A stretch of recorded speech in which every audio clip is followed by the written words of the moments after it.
You see it every day on social media. Your friend just became a vegan and they start proselytizing about how great this diet is and how well they're doing on it, and how if you don't change your ways right now, somehow the planet is going to end in 2 years. The reason that we created it is because we wanted to address the greatest environmental threat that humans have ever faced. I just don't want to contribute to the exploitation and the suffering and the murder of all these innocent animals anymore. Eating French fries, vegan. Pasta, vegan. Sugar, vegan. So this is unhealthy vegan food right here. This one you're about to have is called the Mac Daddy. You're telling me vegan people eat the same stuff as we do? Most of them are eating diets that are far too carbohydrate rich, and if they're not getting their blood checked, they don't even know how unhealthy they are. But a lack of cholesterol with your hormone functions, a lot of vegans have low hormones because of that. Over 40 individual case reports of babies as young as 2 weeks being hospitalized due to B12 deficiency after being born and exclusively breastfed by strict vegetarian or vegan mothers. They said it was the kindest choice. They said no animals were harmed. They said going vegan would save the planet. But what if the truth was far more complicated? Romaine lettuce contaminated with E. coli caused 4 new deaths, one of them in upstate New York, according to a new alert from the Centers for Disease Control. The bacteria, which is normally treatable, causes severe fever and diarrhea.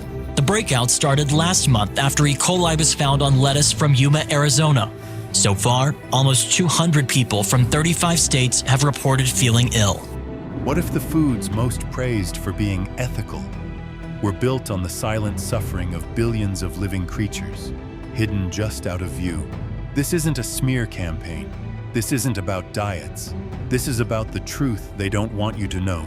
When a plant is making a fruit, it may put defense chemicals in the fruit when it's green, when it's unripe, but as the fruit ripens, they get lower and lower and lower and lower. And a lot of these defense chemicals are at much higher levels, 5 to 10x, in the stems and the leaves. So fruit is clearly the least defended part of a plant. Because cruelty doesn't always bleed.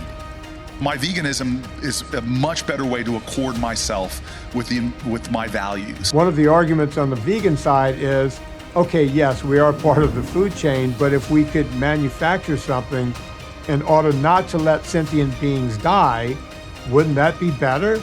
Well, yes, it would be better. But is that really actually the truth?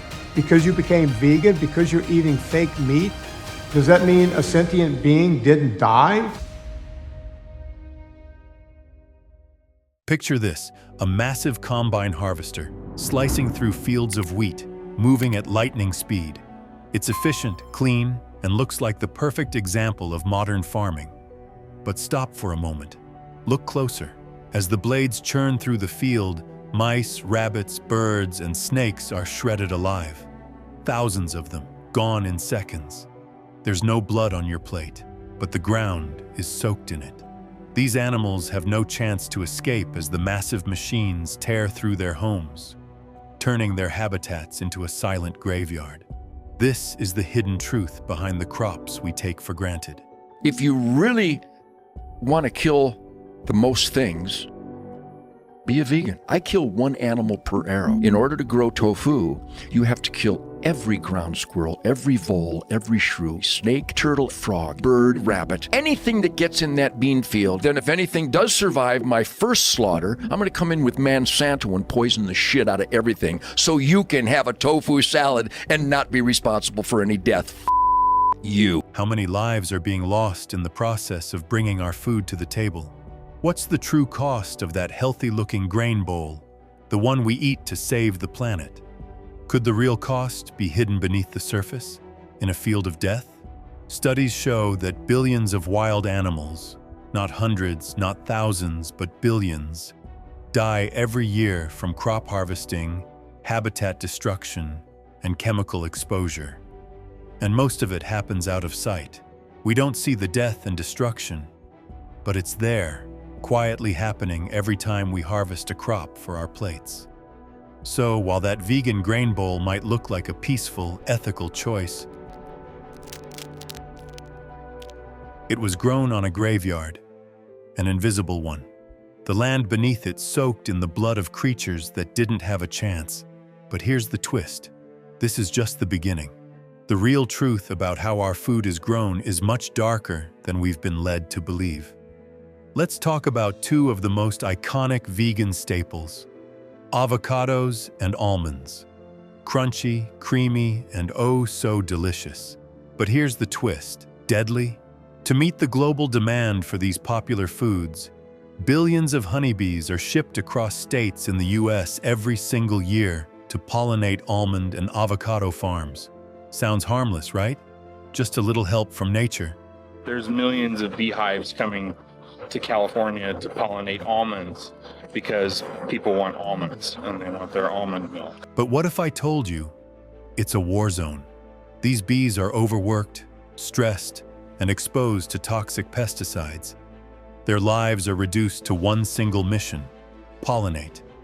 The result? Death in droves. Imagine being carted around in boxes, working non-stop, and having your body poisoned, all for a handful of almonds or avocados. This is the dark side of the vegan food industry. Populations of honeybees are dying at levels that are unprecedented and very concerning. Close to half of the colonies in the US dying every single year. Could the very crops we've been told are sustainable be driving one of the most critical species to the brink of extinction? What happens when the pollinators die off? Are we prepared to face the consequences of our demand for these harmless vegan foods? In 2018 alone, US beekeepers lost over 40% of their colonies. 40%. But honeybees are getting harder for beekeepers to keep alive. Last year, they lost 43% of their hives. Due to practices directly tied to industrial-scale crop farming. This isn't about sustainability, folks. This is slow-motion extinction of one of the most vital creatures for our ecosystem. So, what does this really mean for our future food supply? You didn't kill a cow, but with every almond milk latte you sip and every avocado toast you devour, you might just be helping wipe out an entire species of pollinators. One bee at a time. Plant-based sounds so clean, doesn't it? We've been told it's the ethical choice, the healthy option, the path to a better world. But what if I told you that those clean green foods are soaked in some of the most toxic chemicals on the planet? Glyphosate, atrazine, neonicotinoids. These pesticides aren't just about killing pests. They're about destroying entire ecosystems. Glyphosate is a common herbicide sprayed on crops to get rid of weeds. Glyphosate works by blocking a specific biochemical pathway that produces some amino acids. And this pathway exists in plants, it exists in microbes as well. Think about it. Frogs, fish, insects, and even birds are all being poisoned by the very food we call ethical. And while we're over here eating our vegan salad and feeling good about the environment, we're completely blind to the massive damage happening behind the scenes. It's the dark side of the plant-based movement. How can something as pure as plant-based food actually be linked to ecological collapse? Could the foods we're choosing to save the planet actually be causing mass destruction in the process? Every year, over 5 billion pounds of pesticides are used globally. These chemicals are highly toxic to animals, including mammals, amphibians, and birds. It doesn't matter if your crops are organic or conventional. Scaling food production for millions of people still requires mass intervention, and those chemicals are killing the environment around us. So when we choose plant-based options, are we really saving the planet, or just replacing one form of destruction with another? So here's the irony. You stopped eating meat to protect life, to save the animals, to make the world a better place. But guess what? Your veggies, grown with toxic chemicals, are killing everything except the animals you stopped eating. Let's talk numbers for a second.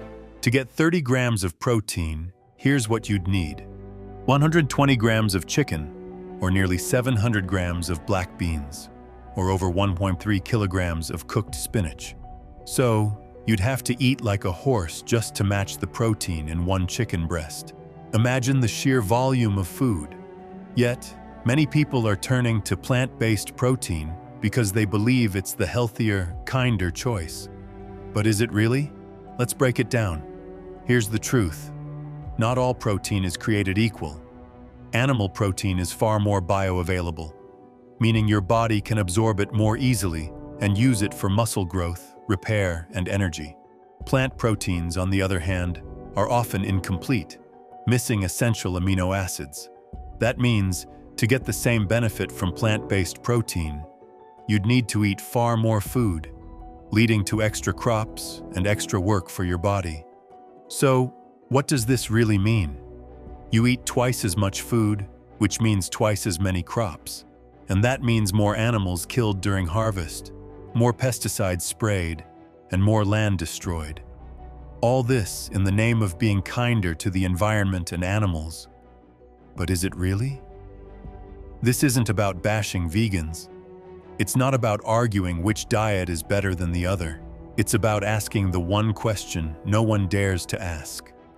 What if cruelty-free wasn't actually free of cruelty at all? Billions of insects, rodents, birds, and bees die silently in the fields. Forests are cleared, habitats erased, and oceans poisoned, all in the name of ethical eating. And for what? Kale chips and quinoa bowls. Foods that claim to be kind, while the real destruction happens behind the scenes, hidden from our view. So before you pass judgment on someone else's plate, ask yourself, is your plate really innocent? Or are we all, in some way, participating in the same system of harm, just in different ways? Because when you really dig deep, ethics isn't about the labels we slap on our food. It's about understanding the cost behind every bite. Take a moment. Think about what you're eating, where it came from, and what it took to get there. We all have a part to play in this system, whether we like it or not. Real ethics is about seeing the hidden costs and asking ourselves if the choices we make are truly kinder or just more convenient. Like, comment, and share this video with someone who needs to see the truth about ethical eating. Because the truth isn't something you can just label, it's something you have to uncover.